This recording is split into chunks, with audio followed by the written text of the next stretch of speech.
मंदिर की चौखट पर एक आदमी भगवान की ओर देखकर बुदबुदा रहा था। वो कह रहा था, हे ईश्वर, क्या तुम्हारा स्थान मौत से बचाता है? नहीं, तुम्हारा दरवाजा मौत से नहीं बचाता।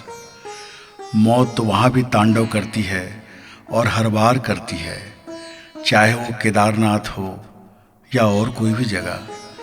वो सब जगह अपना तांडव मचा सकती है। केदारनाथ में जब सुबह सुबह लोग घंटियां बजा रहे थे, तब दूर कहीं काल अपनी कुल्हाड़ी की धार तेज कर रहा था। एक माँ अपने बच्चे को सीने से लगाए न जाने कितनी हसरतों के साथ तुम्हारे पास आई थी, और अब उसके सीने से लपटा उसका जिगर का टुकड़ा उसके साथ ही कुचला जाकर लाश में बदल चुका है।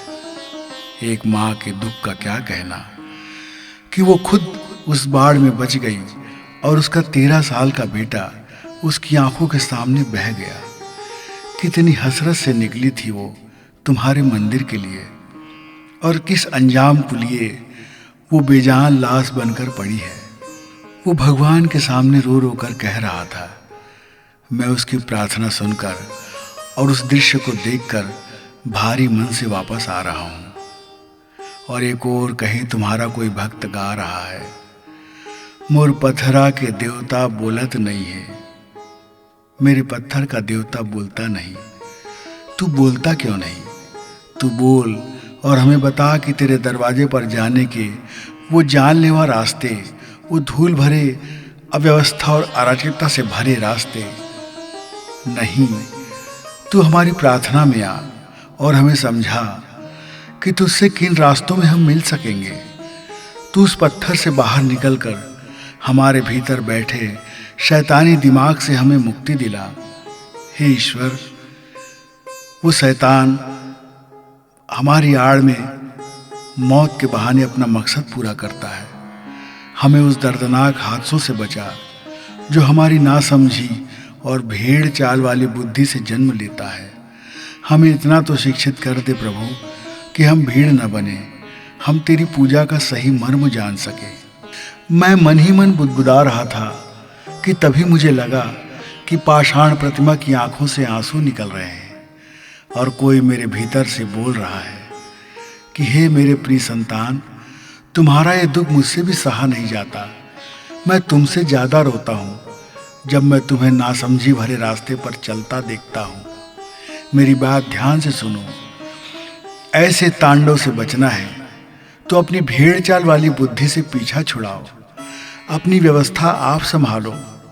मेरे दर पर तुम सोने चांदी और हीरे मोती चढ़ाकर मुझसे सौदा मत करो।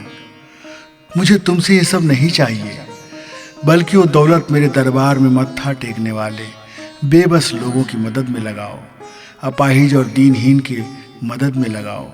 और गरीबों के दिल में बैठा मैं तुम्हारी दयालुता का इंतजार करता रहता हूँ।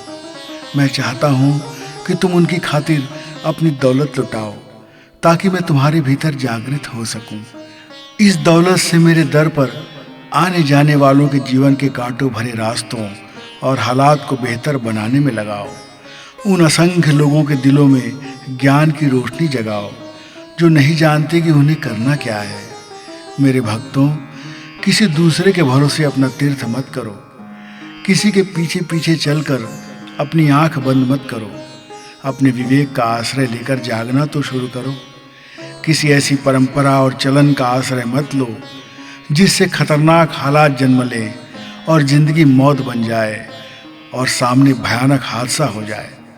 मत भागो उन राहों पर जहाँ से लौटने पर तुम्हें संदेह है, और इसके बावजूद तुम्हें लगे कि आफत बड़ी है और तुम्हारी ताकत उसके लिए काफ़ी कम, तो परेशान मत होना। बस भरोसा बनाए रखना, बस विश्वास बनाए रखना कि जहाँ तुम्हारी ताकत खत्म होती है वहाँ से मेरी कृपा शुरू होती है। मैं ईश्वर के इस भाव को समझने लगा। मुझे ऐसा लगा कि वो पाषाण प्रतिमा मेरे भीतर बैठकर मुझे समझा रही है और मेरे जरिए उन तमाम लोगों को समझा रही है जो भीड़ बनकर आस्था के गहरी भाव में डूबकर ऐसी जगहों पर जाकर बड़े हादसों का शिकार हो जाते हैं।